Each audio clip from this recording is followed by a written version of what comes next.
Meu nome é Fernando, eu sou professor de História e Geografia da Rede Municipal de São Vicente. E hoje eu convido você a viajar comigo pela história. Nós vamos falar de Paleolítico e Neolítico. Você deve estar se perguntando o que significa? Que palavras esquisitas são essas? Calma! Então, Paleolítico é uma junção de duas palavras em grego, paleo e lítico. Neolítico também é a junção de duas palavras gregas, neo e lítico. Paleo, antigo, litos, pedra. Aliás, a palavra paleo é usada em outras disciplinas, paleografia, paleontologia. Paleontologia ou paleontólogo é o cientista que estuda os fósseis. Paleografia, quem estuda escrita antiga. Então, paleolítico, pedra antiga. Neolítico, novo ou nova. Lítico, pedra. Pedra nova, que seria pedra polida.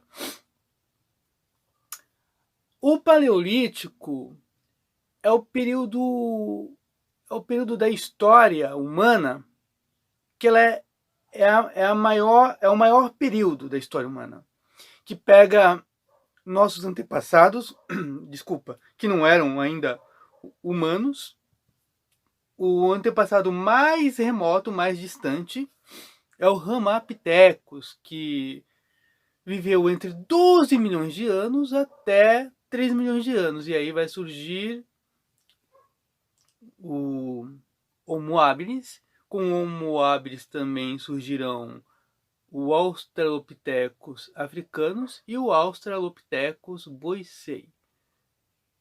O Homo habilis ele vai dar origem depois ao Homo erectus.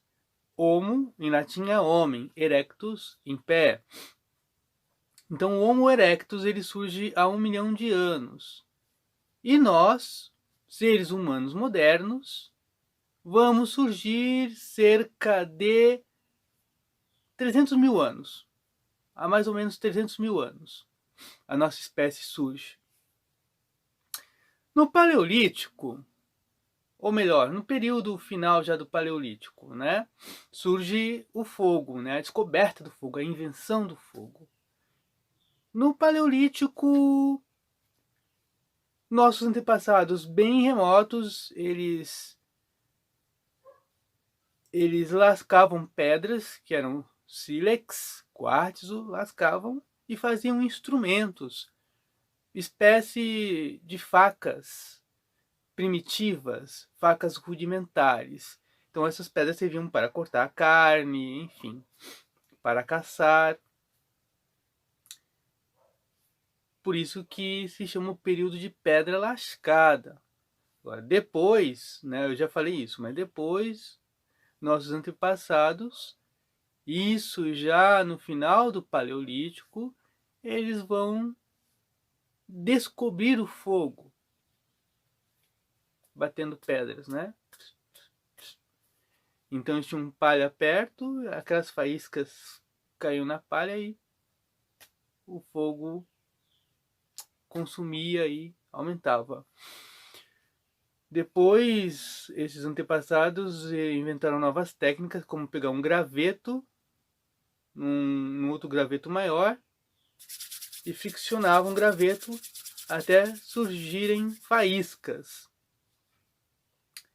E também no período final do Paleolítico surgiram as pinturas nas paredes, nas cavernas de Lascaux, na França, em Santander, na Espanha. Até no Brasil nós temos também pinturas chamadas rupestres, que eram pinturas de animais, bisões.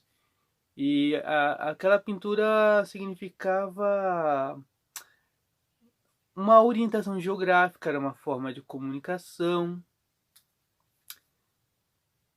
Então, apontava apontava-se para o lugar onde viviam aqueles animais que deveriam ser caçados.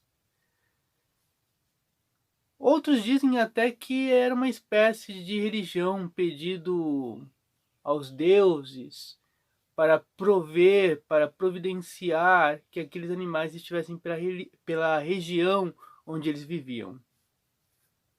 Fato importante: nossos antepassados que viviam no Paleolítico, eles não eram sedentários, ou seja, eles não viviam como nós, que tem casa, residência fixa. Eles eram nômades ou semi-nômades. Por quê? Porque eles viviam da caça, da pesca e da coleta.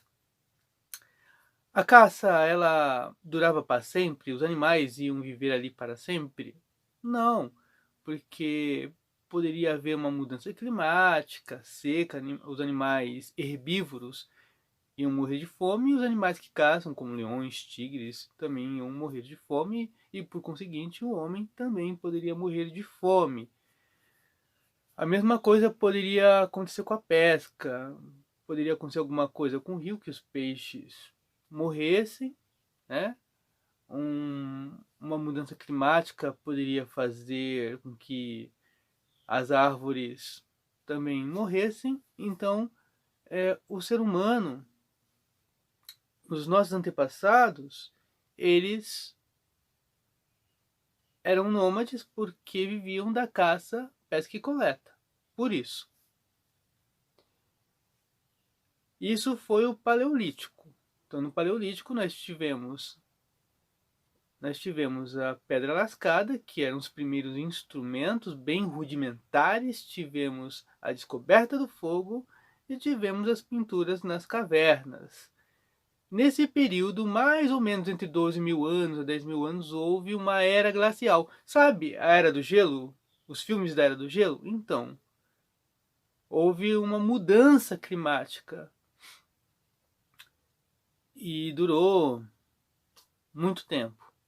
Depois desse tempo, muitos animais acabaram se extinguindo, como dentes de sabre, mamutes, já não existem mais. E aí, desse período, mais ou menos há cerca de 10 mil antes de Cristo, 8 mil anos antes de Cristo, o homem vai desenvolver a agricultura.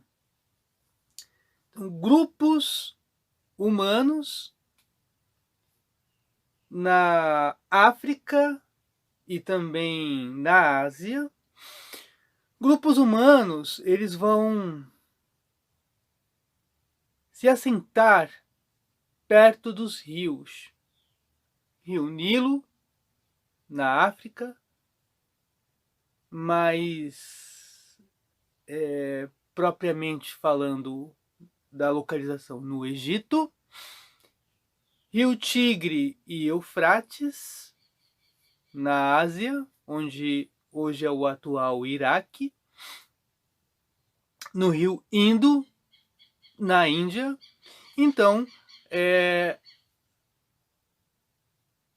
muitos grupos humanos, nessa época, 10, 8 mil anos antes de Cristo, eles ficaram próximos aos rios.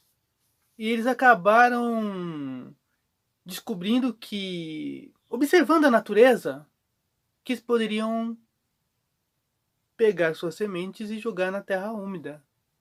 Porque eles viam que do bico dos pássaros caía semente, nascia uma árvore, ou o pássaro fazendo sua necessidade fisiológica, caía das fezes do pássaro, semente na terra úmida e a semente dava, né, a semente acabava germinando, fazendo a planta crescer e virar uma árvore. Então, através de inúmeras observações de nossos antepassados, eles descobriram a agricultura. E aí o homem deixa de ser nômade e se torna sedentário, porque o homem não precisa mais ser coletor, o homem não precisa mais caçar, o homem não precisa mais pescar e ficar mudando de tempos em tempos quando ocorre uma crise ambiental.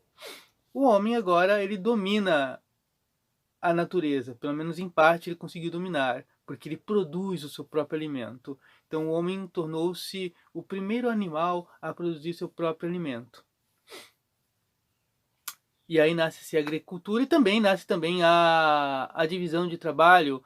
As mulheres praticavam a agricultura, os homens cuidavam dos rebanhos.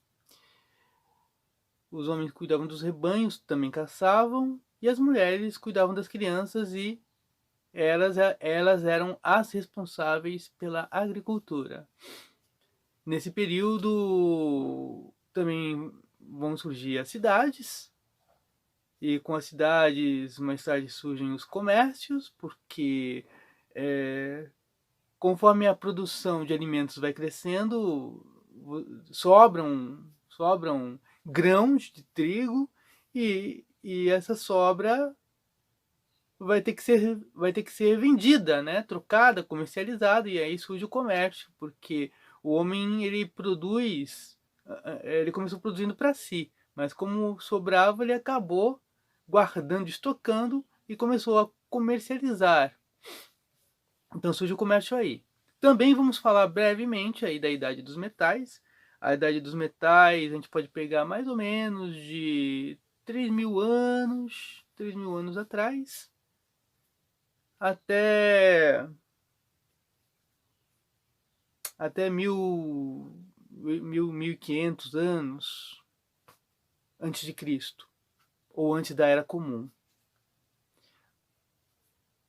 E na Era dos Metais, a Era dos Metais foi muito importante. Surgiu aí a metalurgia, e a metalurgia surgiu na Ásia.